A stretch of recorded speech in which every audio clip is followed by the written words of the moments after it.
नमस्कार, मैं विंदा। आपने नोट किया होगा कि दुनिया में कुछ ऐसे इलाके हैं जो बार बार वैश्विक राजनीति और इतिहास और अर्थव्यवस्था की दिशा को बदलते रहते हैं। ये बार बार तय करते हैं कि हम किस दिशा में किस तरह के वर्ल्ड ऑर्डर में प्रवेश कर रहे हैं। ऐसा तो नहीं कहा जा सकता कि ये इलाके दुनिया के बाकी इलाकों से ज़्यादा ज़रूरी हैं, मगर ऐसा है कि इनका नाम बार बार लिया जाता है और बार बार ये हमारी जो दुनिया है जिसमें हम रहते हैं, जिसमें हमारे तमाम आर्थिक और राजनीतिक रिश्ते बनते हैं दूसरे देशों से, दूसरे समाजों से, दूसरे कल्चर से, वो इनकी वजह से प्रभावित होते हैं।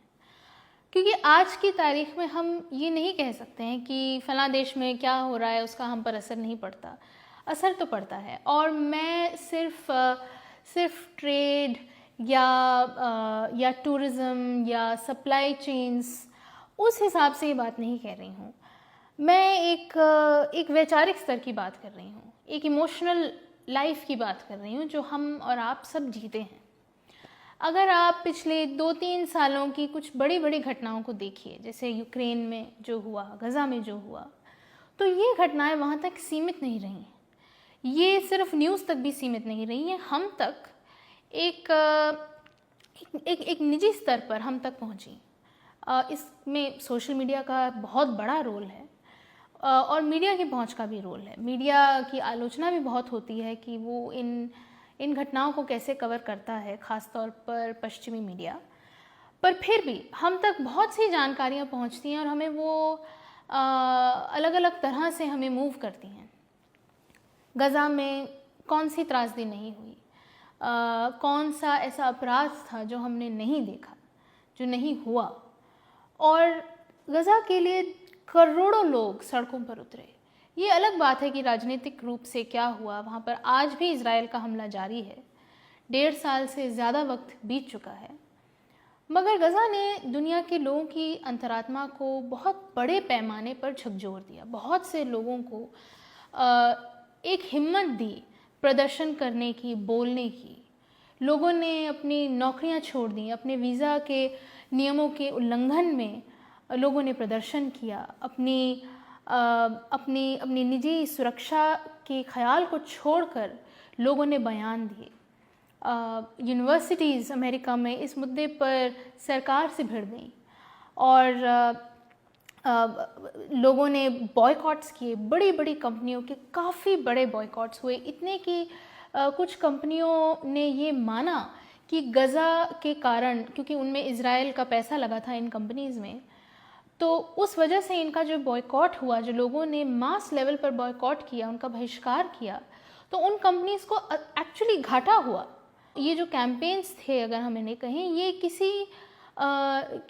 किसी सरकार ने घोषणा नहीं की कि आप इस कंपनी का बहिष्कार कीजिए, ये लोगों ने खुद से किया। आपको एक उदाहरण और देती हूँ। एक चुनाव इस वक्त दुनिया में हो रहा है जो कोई बहुत बड़ा चुनाव तो नहीं है, लेकिन उसे लेकर हर जगह बहस चल रही है, और उस बहस का एक बहुत बड़ा सवाल है गज़ा का। मैं न्यूयॉर्क के मेयर के इलेक्शन की बात कर रही हूँ, और इस चुनाव में उम्मीदवार गज़ा को लेकर क्या सोचते हैं, वो नेतन्याहू के बारे में क्या सोचते हैं, ये बहुत बड़ा मुद्दा है।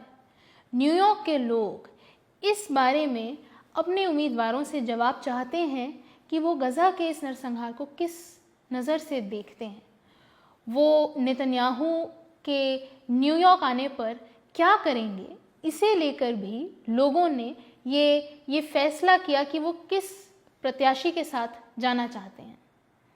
ज़ोहरान ममदानी की बहुत बात हुई, और उसमें एक बड़ा कारण ये भी था कि उन्होंने अमेरिका की मौजूदा राजनीति, जो डेमोक्रेट्स और रिपब्लिकन्स दोनों में जो प्रचलित स्टैंड है इजराइल को लेकर, उससे अलग खड़े होते हुए ये कहा कि गज़ा में जो हो रहा है वो नरसंहार है, और ये कहा कि अगर नेतन्याहू न्यूयॉर्क आए तो वो उन्हें गिरफ्तार करेंगे, जबकि अमेरिका उस कानून को नहीं मानता जिसके तहत नेतन्याहू की गिरफ्तारी का वारंट जारी हुआ है, जो इंटरनेशनल कोर्ट ऑफ जस्टिस है, उसने नेतन्याहू की गिरफ्तारी का वारंट जारी किया है और अमेरिका बाध्य नहीं है नेतन्याहू को गिरफ्तार करने के लिए, मगर ज़हरान ममदानी ने कहा कि मैं ऐसा करूँगा।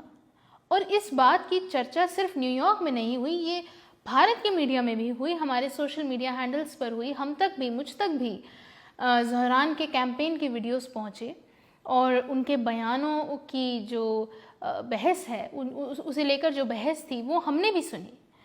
तो हम ये नहीं कह सकते हैं कि एक छोटी सी जगह है गज़ा, जो दिल्ली से 3 गुना छोटी जगह है, उसका हम पर कोई प्रभाव नहीं है। उस जगह का न्यूयॉर्क में क्या प्रभाव हो रहा है वो हम तक पहुंच रहा है। तो जाहिर है कि हम एक ऐसी दुनिया में हैं इस वक्त जो बहुत ज़्यादा कनेक्टेड है।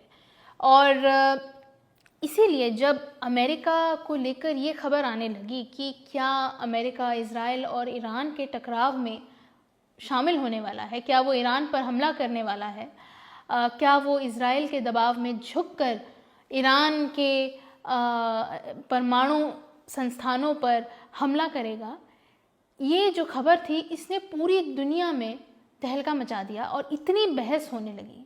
आम लोगों ने अपने राष्ट्रपति के खिलाफ बोला, उस पार्टी के भी खिलाफ बोला जिसे उन्होंने खुद वोट दिया था। ट्रंप के बड़े बड़े समर्थक टकर कार्लसन और स्टीव बैनन जैसे लोगों ने अपनी घोषित राजनीतिक पसंद राष्ट्रपति ट्रंप के खिलाफ जाकर ये बात कही कि उन्हें हमला नहीं करना चाहिए, अमेरिका को फिर से एक युद्ध में नहीं पड़ना चाहिए।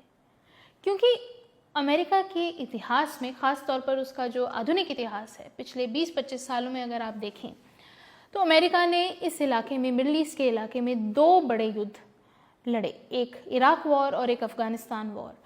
तो अमेरिका में ये इतिहास बहुत ताज़ा है, बहुत नया है और इसीलिए लोगों ने उस बहस को केवल राजनीतिक गलियारों तक सीमित नहीं रहने दिया। आम लोगों ने उस बहस को सोशल मीडिया पर और सड़कों पर सबके शामिल होने के लिए खोल दिया।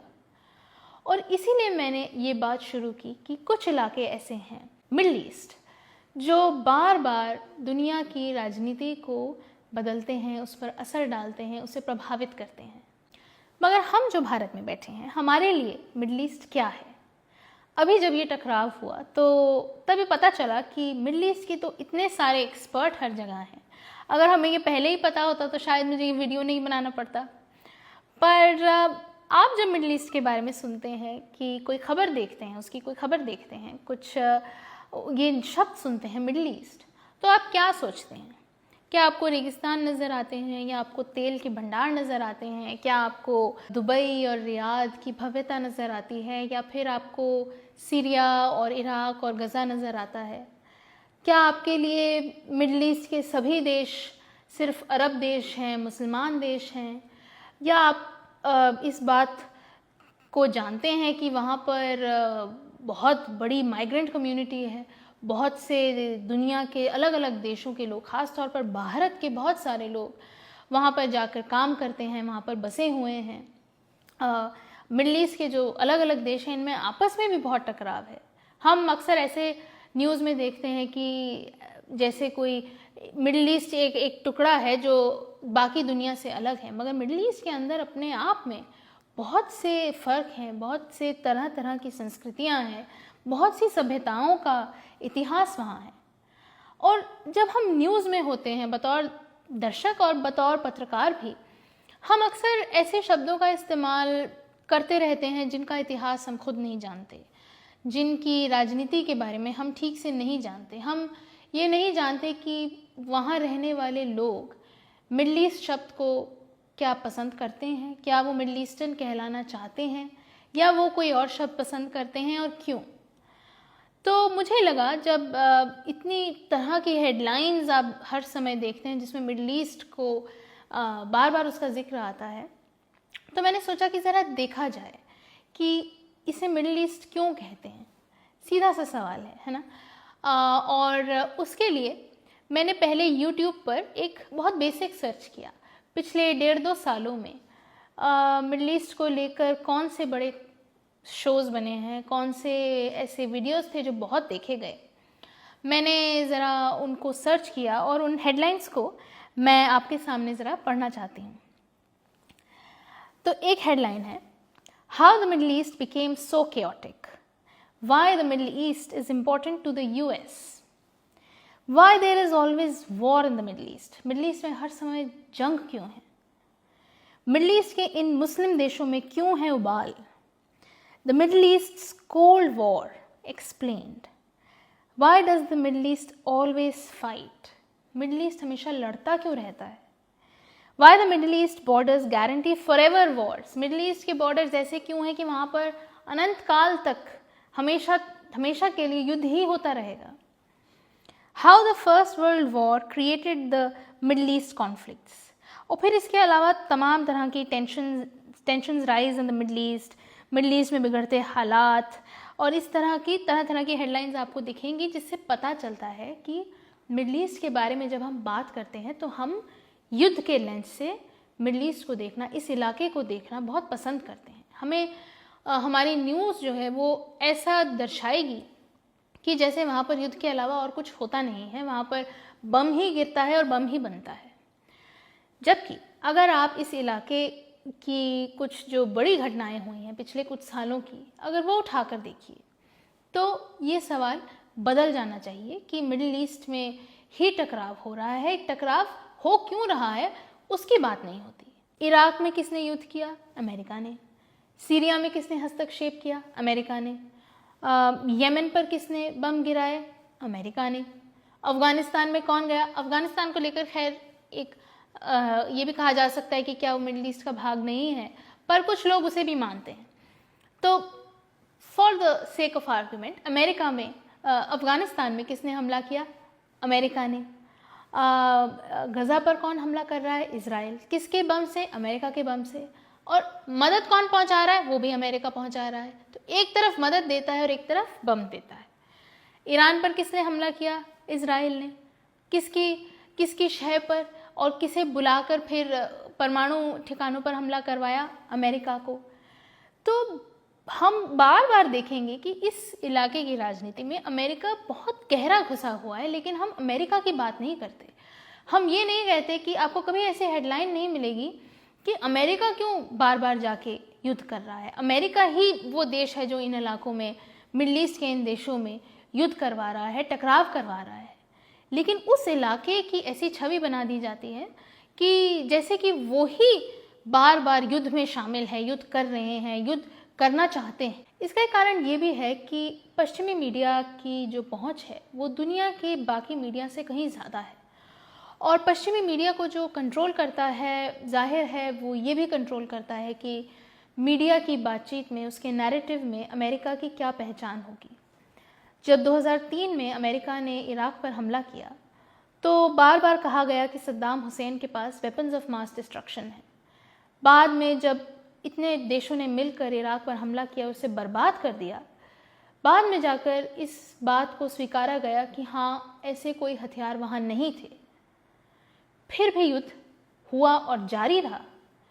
इस वक्त भी हमने देखा कि बहुत प्रतिष्ठित मीडिया संस्थान, न्यूयॉर्क टाइम्स और वॉल स्ट्रीट जर्नल जैसे न्यूज़पेपर्स में भी ऐसी हेडलाइंस और ऐसे लेख छपे जो अमेरिका को युद्ध में जाने के लिए उकसा रहे थे। 2015 में ट्रंप के जो राष्ट्रीय सुरक्षा सलाहकार थे, जॉन बोल्टन, उन्होंने एक आर्टिकल लिखा था, to stop Iran's bomb Iran, यानी ईरान को अगर परमाणु बम बनाने से रोकना है तो उस पर बम गिरा दो। फिलहाल ये राहत की बात है कि ईरान, अमेरिका और इजराइल का जो ये टकराव बहुत बड़ा हो सकता था, ये काफ़ी हद तक संभाल लिया गया है और हमें उम्मीद करनी चाहिए कि ये ऐसा ही बना रहे, क्योंकि युद्ध से कभी किसी का फ़ायदा नहीं होता सिवाय कुछ हथियार कंपनियों के और सत्ता में बैठे उन लोगों के लिए जिन्हें हम नेता के रूप में देखते हैं, या फिर वो लोग जिन्हें हम कभी देखते ही नहीं हैं। पर हमने बात शुरू की कि मिडल ईस्ट में क्या है और ये क्यों न्यूज़ में बना रहता है, पर उसके लिए पहले एक ये सवाल और भी करना पड़ेगा कि मिडल ईस्ट है कहाँ। अगर आप भारत से निकलकर मिडल ईस्ट की तरफ जाने की कोशिश करेंगे तो आप जानेंगे कि ना तो ये मिडिल में है और ना ही ये ईस्ट में है। ये असल में हमारे लिए पश्चिम में है, वेस्टर्न है। और अगर आप अमेरिका से निकलकर ईरान की तरफ आने लगेंगे तो आपके लिए वो ईस्ट तो पड़ेगा, लेकिन वो मिडिल में नहीं है। लेकिन मिडल ईस्ट का नाम मिडल ईस्ट क्यों पड़ा, इसे समझने के लिए हमें यूरोपियन साम्राज्यवाद की नज़र से दुनिया को देखना होगा।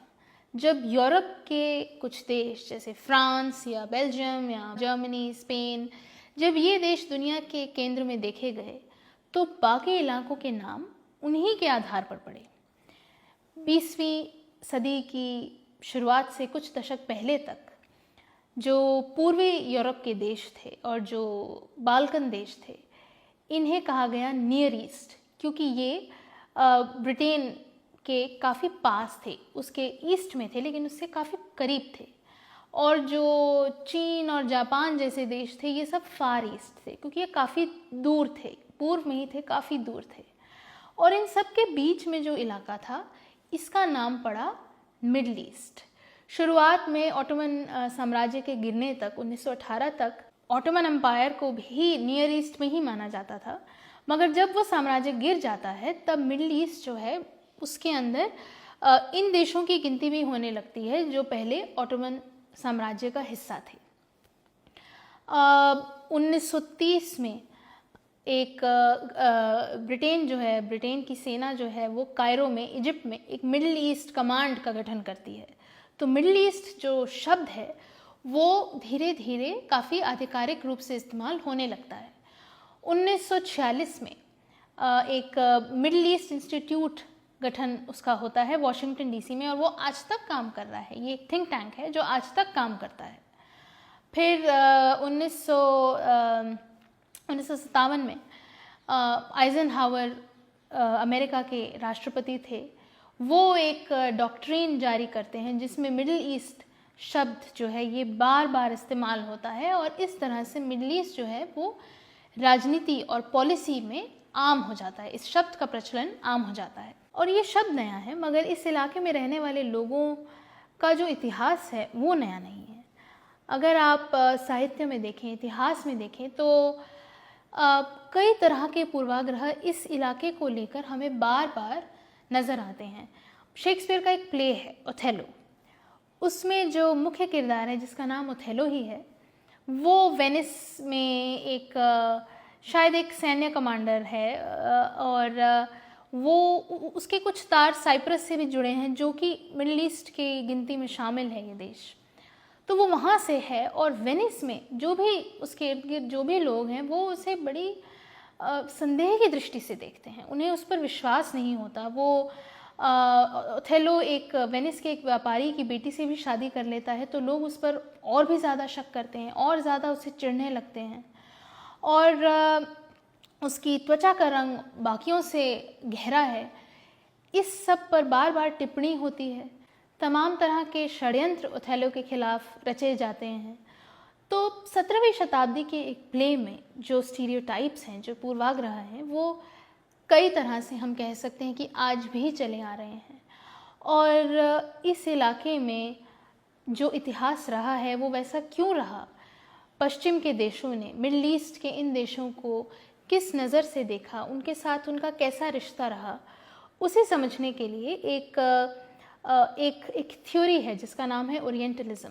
इसे एडवर्ड साइड ने बहुत शानदार तरीके से इसके बारे में लिखा है। उनकी किताबें भी आप पढ़ सकते हैं, यूट्यूब पर उनके बहुत से इंटरव्यूज़ हैं जो आप आसानी से सुन सकते हैं, और बहुत सरल भाषा में वो इस बारे में बात करते हैं।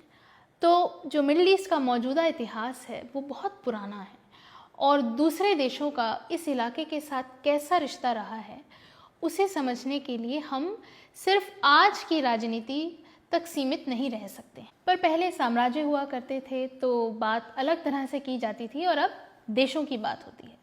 अगर आप इन देशों को ज़रा देखेंगे कि ये कौन से देश हैं जो मिडल ईस्ट में आते हैं, तो पता चलेगा कि कोई पत्थर से लिखी हुई कोई लिस्ट नहीं है कि यही देश मिडल ईस्ट में है। ये काफ़ी फ्लूइड सी एक लिस्ट है।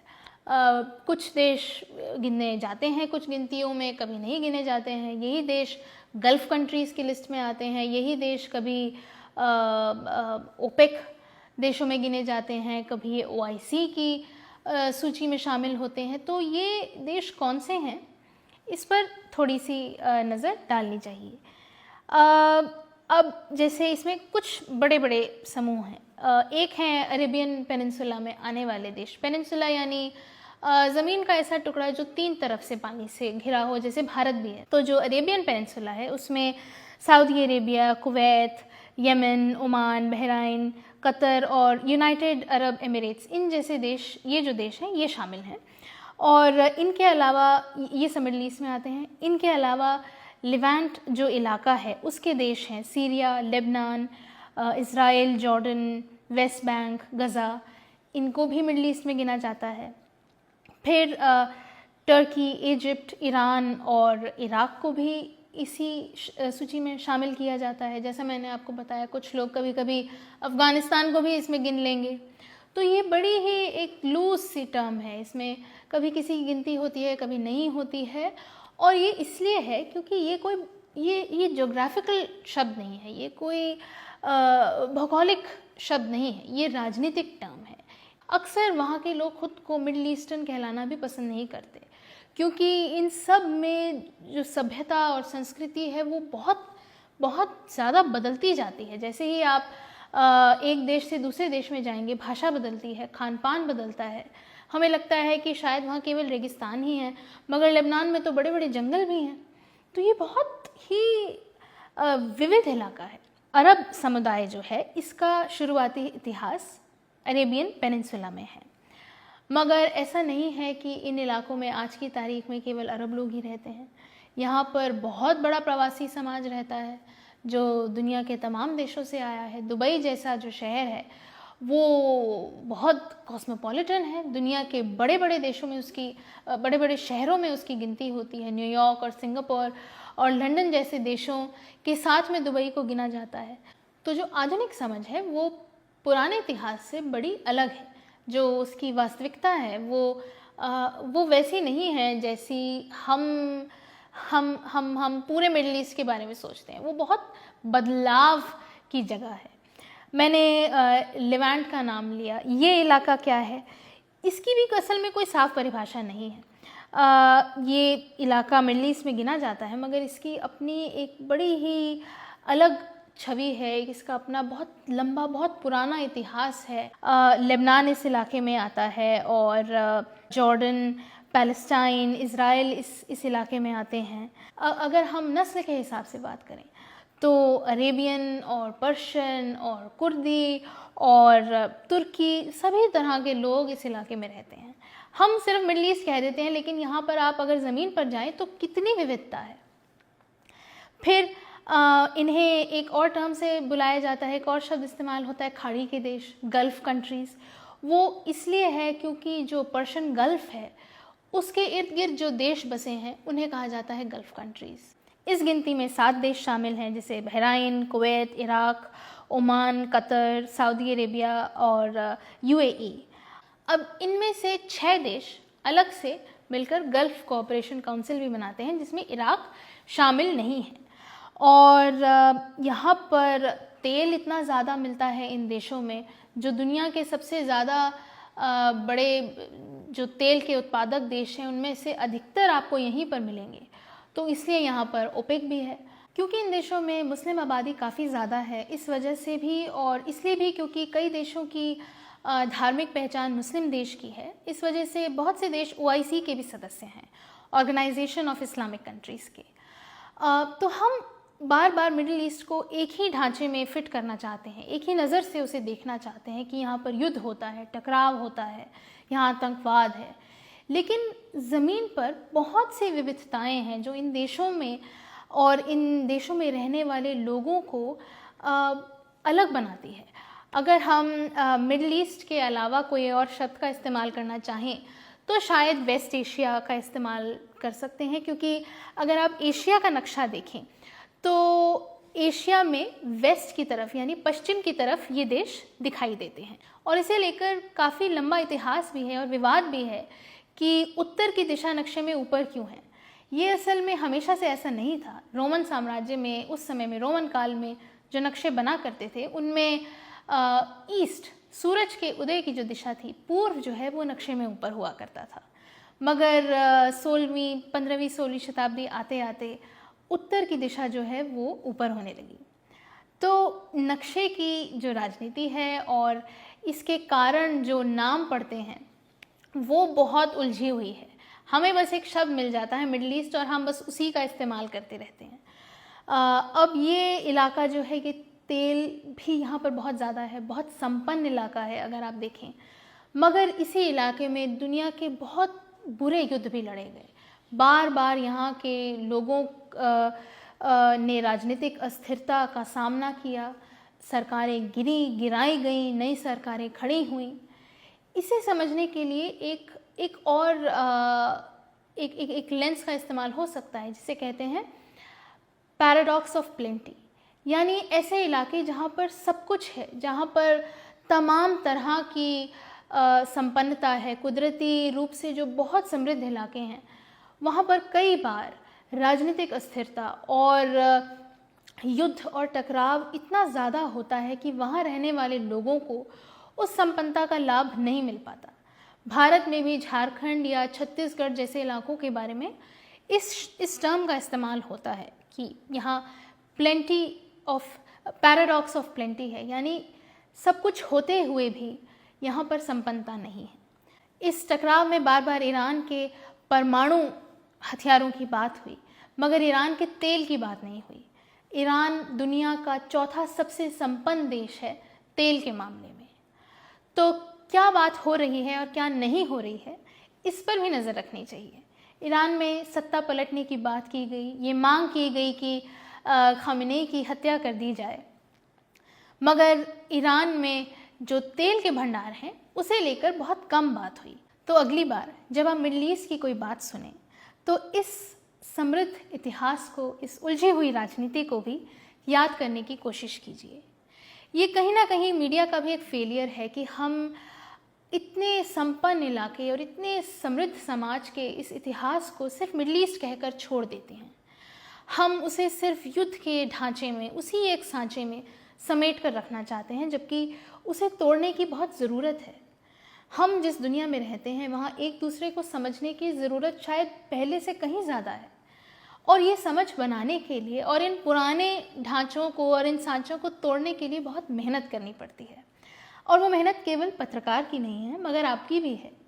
तो आप जाइए, मिडल ईस्ट पर किताबें पढ़िए, इतने लेख हैं, इतने आर्टिकल्स हैं, रिपोर्ट्स हैं, उन्हें पढ़िए, शानदार फिल्में हैं वो देखिए, और उम्मीद है कि अगली बार जब आप मिडल ईस्ट के बारे में बात करेंगे तब आप उसे सिर्फ रेगिस्तान या अरबों के देश या पैसे और युद्ध के नज़रिए से नहीं देखेंगे, पर उसकी तमाम विविधताओं और उसकी खूबसूरतियों के साथ भी देख पाएंगे। नमस्कार, मैं विंदा।